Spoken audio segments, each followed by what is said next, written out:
Imagine drowning in plain sight.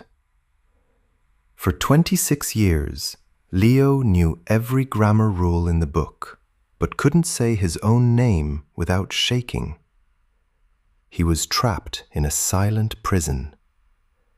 The key to his escape wasn't a textbook. It was a cracked mirror and a physical secret that no teacher ever told him. There is a prison that no one can see. It has no bars, no guards, and no walls. You can walk around freely. You can go to work. You can smile at your neighbors. But the moment someone asks you a question in English, the door of this prison slams shut. You are trapped inside your own body. You open your mouth to speak, but nothing comes out. Just air, just silence. A heavy, suffocating silence that feels like you are drowning in full view of everyone. I want to tell you about a man who lived in this prison for 26 years. His name is Leo. On the outside, Leo seemed fine. He was intelligent. He could read complex business reports. He could understand every word of a fast American movie. He had thousands of vocabulary words stored in his memory, like a library. But on the inside, Leo was living a nightmare. He was terrified of his own voice. It wasn't because he didn't know the language. It was because every time he tried to speak, his throat would tighten, his hands would shake, and his mind would go completely blank. He felt like a fraud. He felt like a child. Have you ever felt that? That terrible feeling that you are losing your dignity because you cannot say what is in your heart? Welcome to Glaze English. If you have ever felt that shame, you are in the right place. We are here to uncover the truth about fluency that textbooks never tell you. Before we unlock Leo's story, and yours, please subscribe to our channel right now. Your support gives us the motivation to keep making videos that change lives. Join us, and let's break this silence together. Now, look closely at Leo. His problem is the Leo paradox. It is the most confusing thing for English learners. How can a person know so much grammar yet be unable to say a simple sentence like, "I agree with you," without stuttering? As someone who has analyzed this for years, I can tell you the answer is not in a book. The problem is that we treat English like a subject to be studied, like history or math. We think if we just memorize one more list of words, the magic will happen. But speaking is not an academic activity. Speaking is a physical sport. It is a muscle memory game. Leo wasn't failing because he wasn't smart. He was failing because his fear lived in his tongue, not his brain. One night, Leo reached his breaking point. He was sitting alone in his small, dark room. The silence of the room felt heavy, almost crushing. He asked himself a terrifying question. Am I really going to live like this forever? Am I going to be the man who stays quiet in the corner until I die? That night, something inside him shifted. He stopped wanting to be a student. He decided to become a fighter. He realized that to speak, he didn't need to learn more. He needed to train his body to overcome the freeze response. The next morning, he began with the most difficult exercise of his life. He didn't open a book. He walked into his bathroom. The light was dim, and the mirror was old and cracked. He looked at his own reflection. He looked at the tired eyes of a man who had been hiding for years. he tried to say 3 simple words. I am Leo. He froze. His lips moved, but no sound came out. Think about that. I am Leo. It requires 0 intelligence. A 3-year-old child can say it, but Leo couldn't. This proves that the barrier to fluency is psychological, not intellectual. It is a physical wall. He took a deep, shaking breath. He looked himself in the eye and whispered, I am Leo. It sounded weak. It trembled. But it was real. He said it again, louder. I am Leo. Then, I want to speak. He stood there for 5 minutes, sweating, stumbling, feeling foolish. He said, I want to, speak. But he didn't stop. And that is the first secret Leo discovered, the secret that began his transformation. Fluency is not about speaking perfectly. Fluency is the refusal to stop when you make a mistake. Standing in front of that mirror, Leo wasn't performing for a boss or a teacher. He was reclaiming his voice. He realized that before you can speak to the world, you must be able to look at yourself and believe that your voice deserves to exist. That morning, in front of a cracked mirror, Leo didn't become fluent. But he did something more important. He broke the lock on the prison door. Leo had broken the silence of the mirror, but as he tried to step into the world of complex thoughts, he hit a wall that felt even harder than the first. He would start a sentence with hope, but halfway through, his voice would collapse. He would say, I want to explain, the reason is...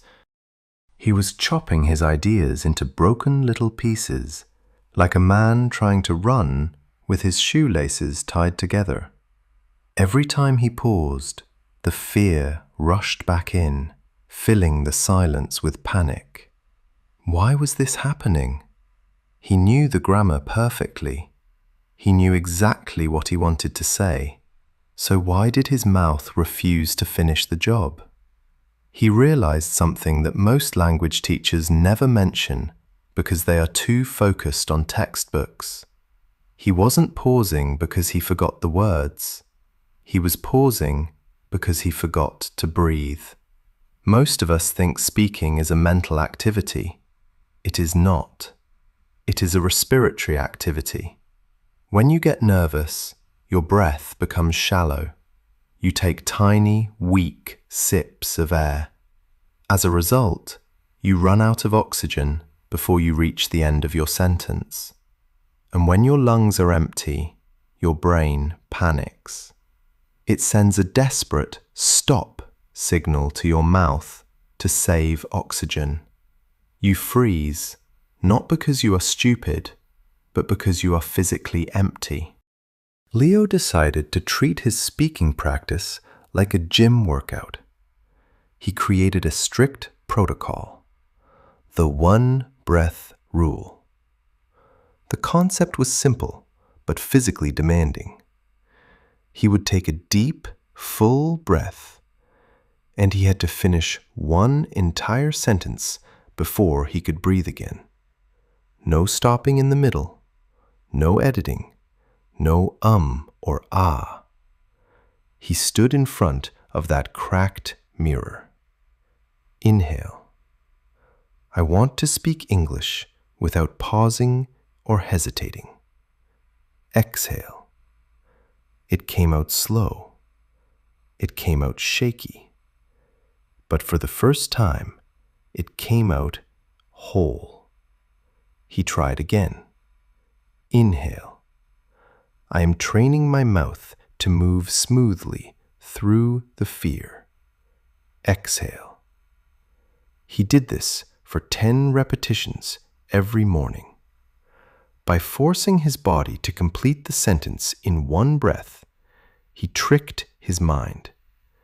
He taught his brain that a sentence has a finish line, and you do not stop running until you cross it. But there was still a problem. He could speak without stopping now, but he sounded wrong. He sounded like a machine. I am speaking English now. The flow was there, but the life was missing. He realized that fluency isn't just about words, it is about music. English has a melody, a rise and fall, a specific rhythm. If you speak English with the rhythm of your native language, it will always feel unnatural. That is when he discovered shadowing. Now, listen closely, because this is where most people fail. Shadowing is not reading along. Shadowing is acting. It is stealing the soul of the speaker. Leo found a video of a motivational speaker he admired. He didn't just repeat the words, he copied the emotion. He copied the pauses. He copied the exact speed. The speaker said, "Success doesn't come overnight." Leo repeated, "Success doesn't come overnight." He matched the tone. He matched the volume. He matched the energy. He became an actor. And slowly, his voice began to change. He learned that you don't have to invent your own confidence from scratch. You can borrow it. You can practice the melody of confidence until it becomes your own natural sound. Leo had mastered the rhythm of his voice, but deep inside his mind, there was still a silent enemy that made every conversation feel like walking through mud. Even after weeks of shadowing, Leo noticed a frustrating pattern. Some days, his English flowed like water, but other days, he would freeze on the simplest words.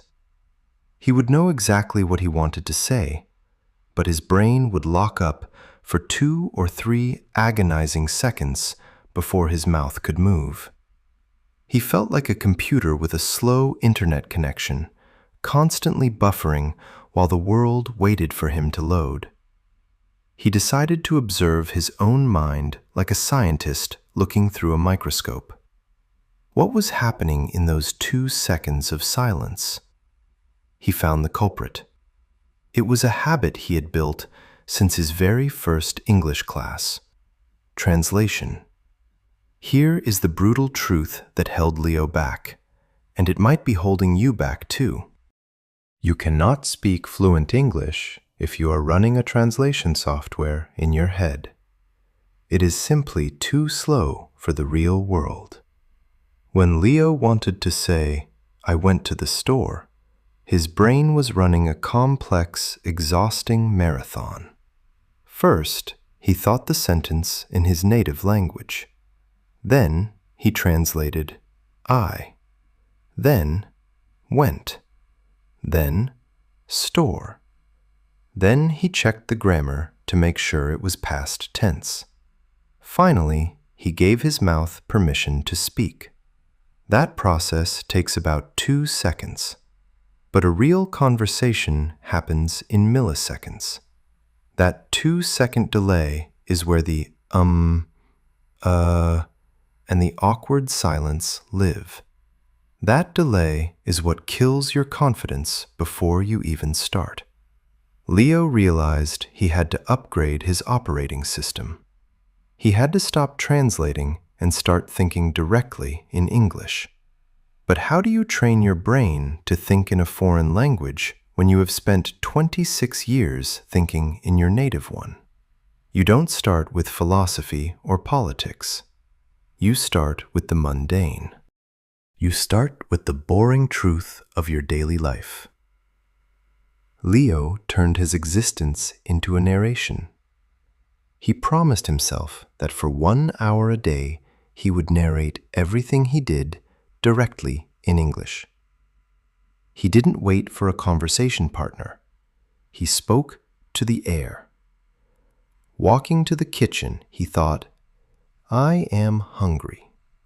The floor is cold under my feet. Brushing his teeth, he thought, I need to buy more toothpaste. This water is too warm.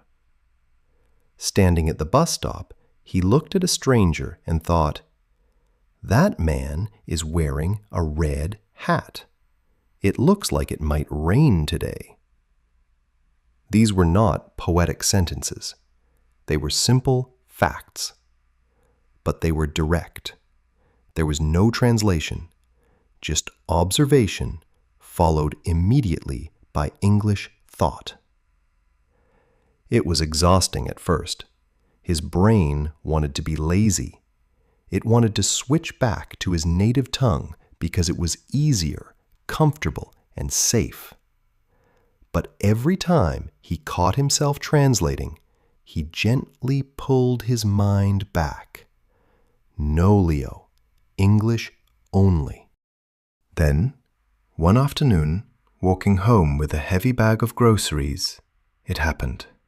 He was thinking about what to cook for dinner, rice, vegetables, maybe chicken, and suddenly he realized he had been planning the entire meal in English for 5 minutes without trying. He stopped walking in the middle of the sidewalk. He felt a strange sense of lightness. The barrier was gone. The delay was gone. He wasn't translating the word rice. He just saw the image of rice and the English word appeared. That is the secret. Fluency isn't about how many fancy words you know. It is about closing the gap between your thought and your voice. When you kill the translator, you set your voice free. Leo had unlocked the door to his mind, but he was about to learn a painful lesson. Practicing in the safety of your bedroom is not the same as surviving in the danger of the real world. He felt ready. He had the breath. He had the rhythm. He was thinking in English. So, when he walked into his weekly team meeting on a Tuesday morning, he felt different. He sat tall in his chair, waiting for his moment.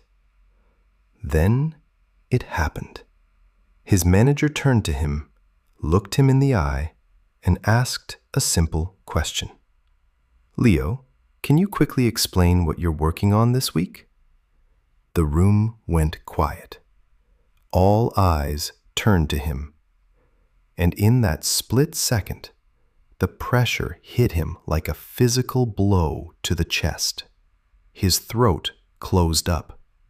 The English words that were floating freely in his mind suddenly evaporated. The fear was so intense that he forgot his training. He opened his mouth and stammered, I working, the project, Silence. Complete, agonizing silence. The manager waited politely, but Leo could feel the energy in the room shift. He felt the heat rising in his face.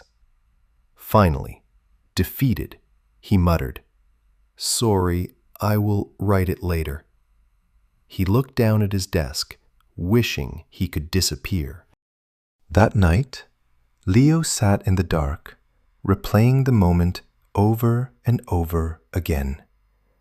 He realized a brutal truth. He could speak English when he was calm. He couldn't speak English when he was scared. Adrenaline destroys fluency.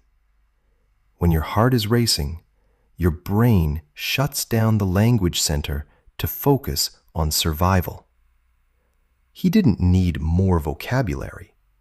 He needed a safety net. He started analyzing fluent speakers, native speakers, confident colleagues. He noticed something surprising.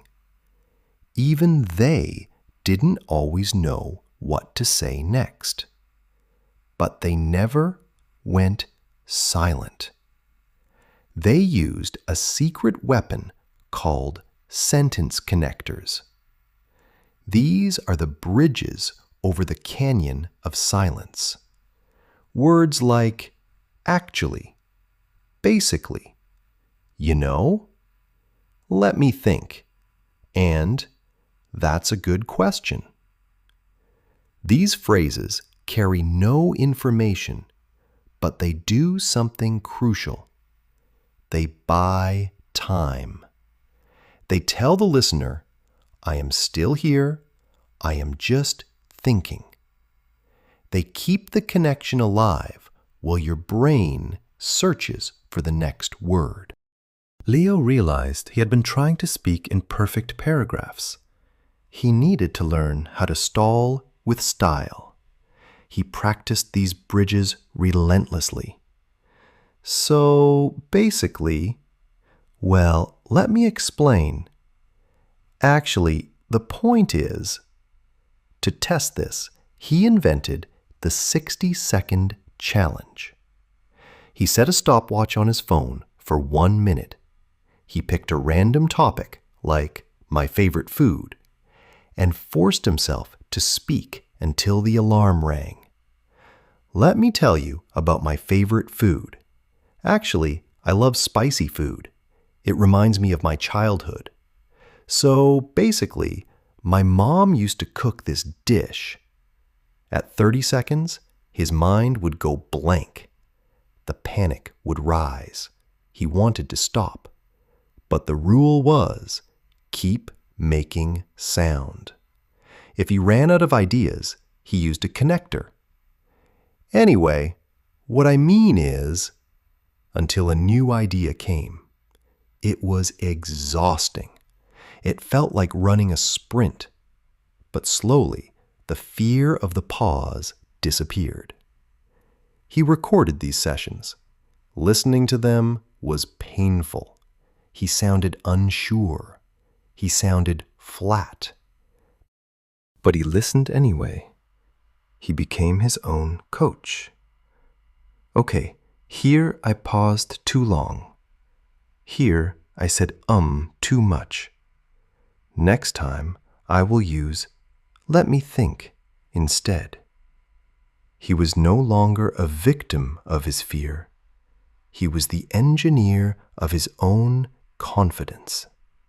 He was building a safety net so strong that even if he fell, he wouldn't crash.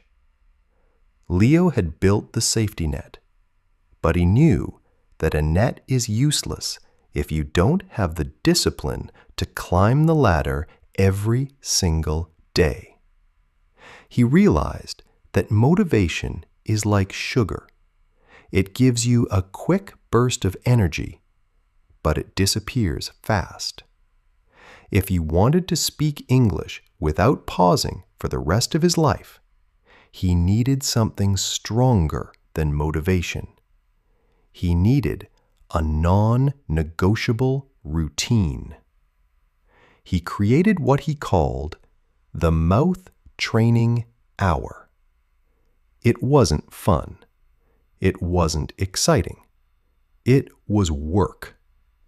Just like going to the gym to lift weights, Leo went to his room every evening to lift the weight of his own voice. His routine was strict. 10 minutes of mirror confidence to remember who he was. 10 minutes of one breath speaking to train his lungs. 10 minutes of shadowing to steal the rhythm of native speakers. 10 minutes of the 60-second challenge to build stamina. 10 minutes of silent thinking to kill the translator. And finally, 10 minutes of listening to his own recordings to correct his course.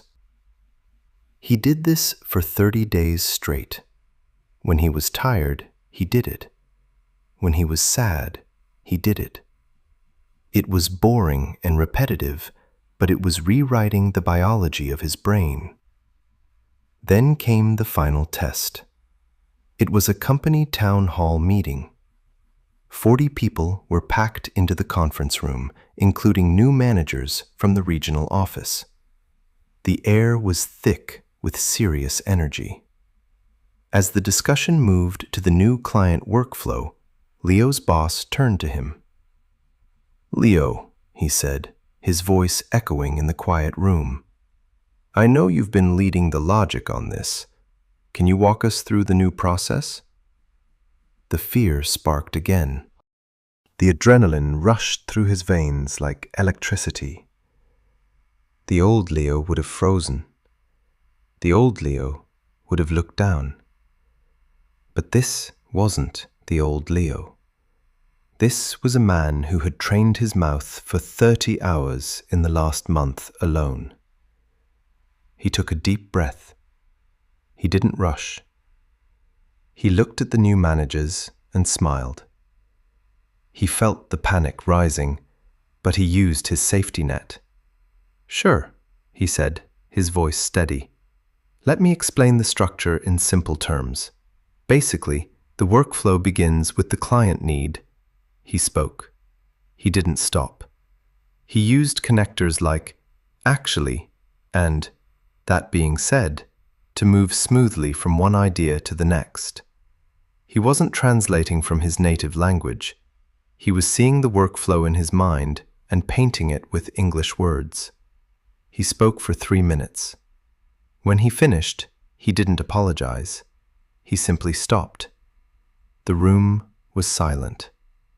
But it wasn't the heavy, awkward silence of pity that he used to know. It was the silence of respect. People nodded. One of the senior managers was writing down what Leo had said. He had done it. That night, Leo didn't go out to celebrate. He sat on the edge of his bed in the quiet of his room. He felt a profound sense of peace. He realized that he hadn't become a different person. He didn't become a genius. He simply removed the fear that was burying his true self. And this is where I leave you, my friend. If you are struggling to speak, please understand this. You are not broken. You are just untrained. You have treated English as a subject to be studied instead of a skill to be performed.